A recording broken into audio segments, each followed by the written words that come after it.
The soul that comes to Orthodoxy today often finds itself in a disadvantaged or even crippled state. Often one hears from converts after some years of seemingly unfruitful struggles that, quote, "I didn't know what I was getting myself into when I became Orthodox," unquote. Some sense this when they are first exposed to the Orthodox faith, and this can cause them to postpone their encounter with Orthodoxy or even run away from it entirely. A similar thing often happens to those baptized in childhood when they reach mature years and must choose whether or not to commit themselves to their childhood faith. From one point of view, this is a result of the deep commitment required of those who are serious about the Orthodox faith, a commitment that is quite different in kind from that of those who merely join a new denomination or sect.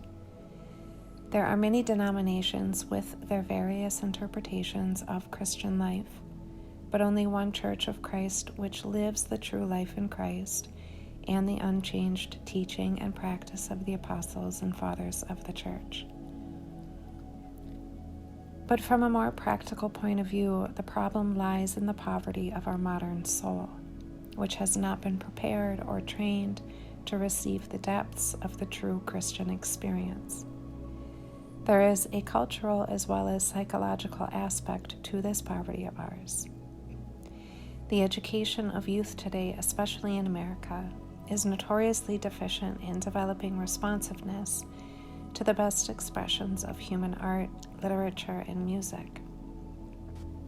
As a result of which, young people are formed haphazardly under the influence of television, rock music, and other manifestations of today's culture, or rather anti-culture.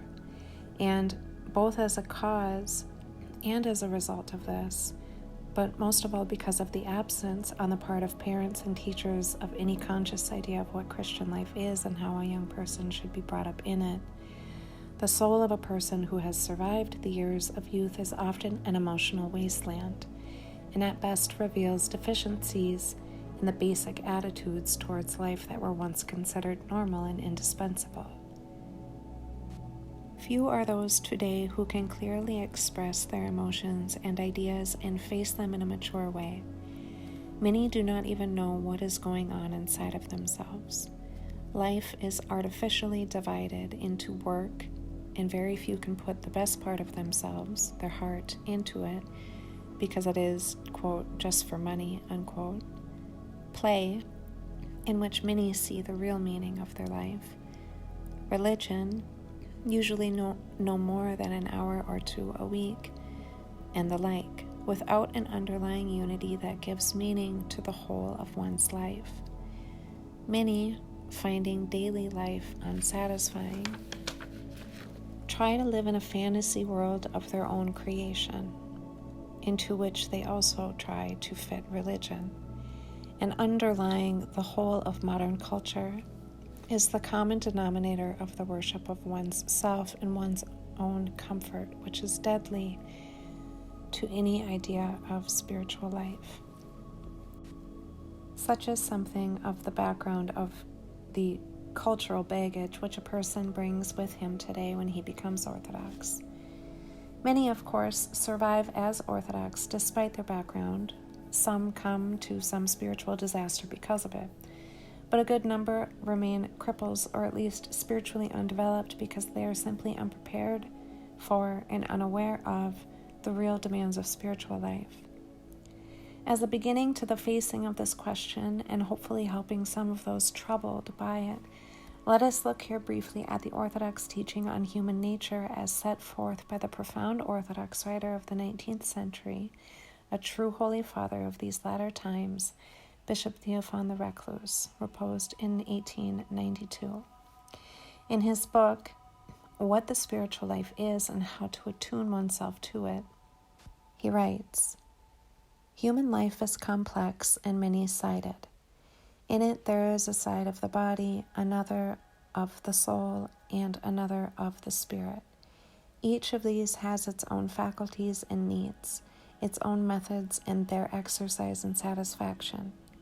Only when our faculties are in movement and all our needs are satisfied does a man live.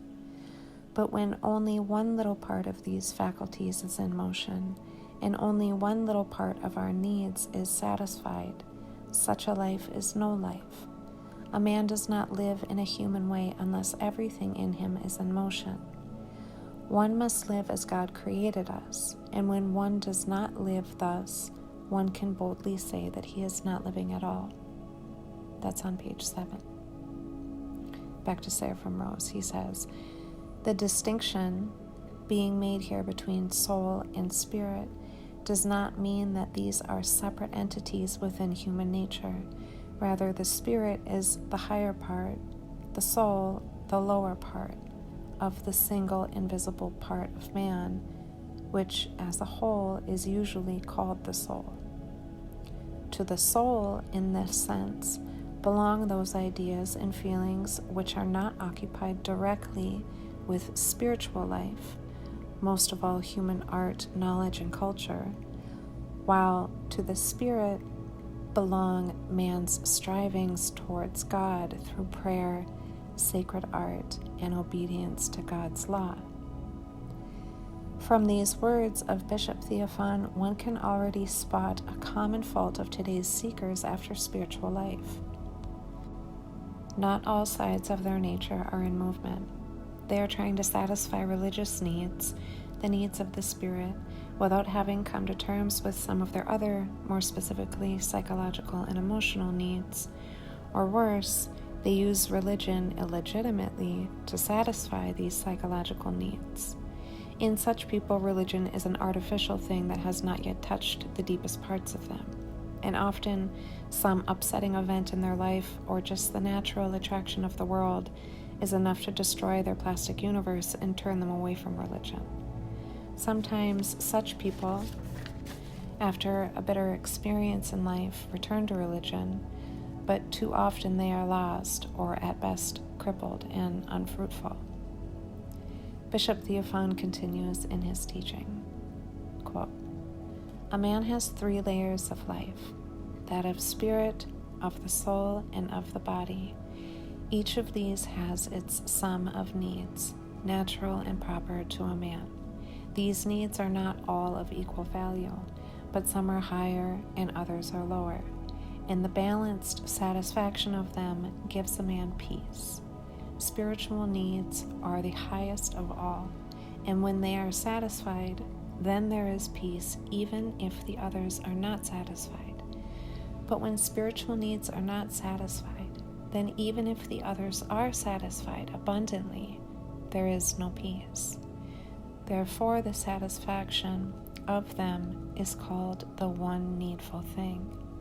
When spiritual needs are satisfied, they instruct a man to put into harmony with them the satisfaction of one's other needs also, so that neither what satisfies the soul nor what satisfies the body contradicts spiritual life, but helps it.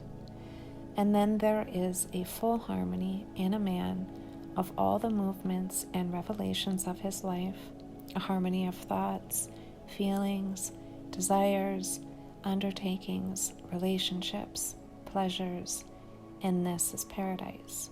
Unquote. That's on page 65. Back to Father Seraphim Rose.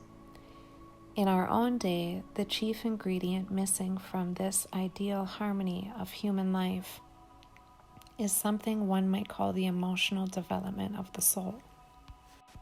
It is something that is not directly spiritual, but that very often hinders spiritual development. It is the state of someone who, while he may think he thirsts for spiritual struggles and an elevated life of prayer, is poorly able to respond to normal human love and friendship.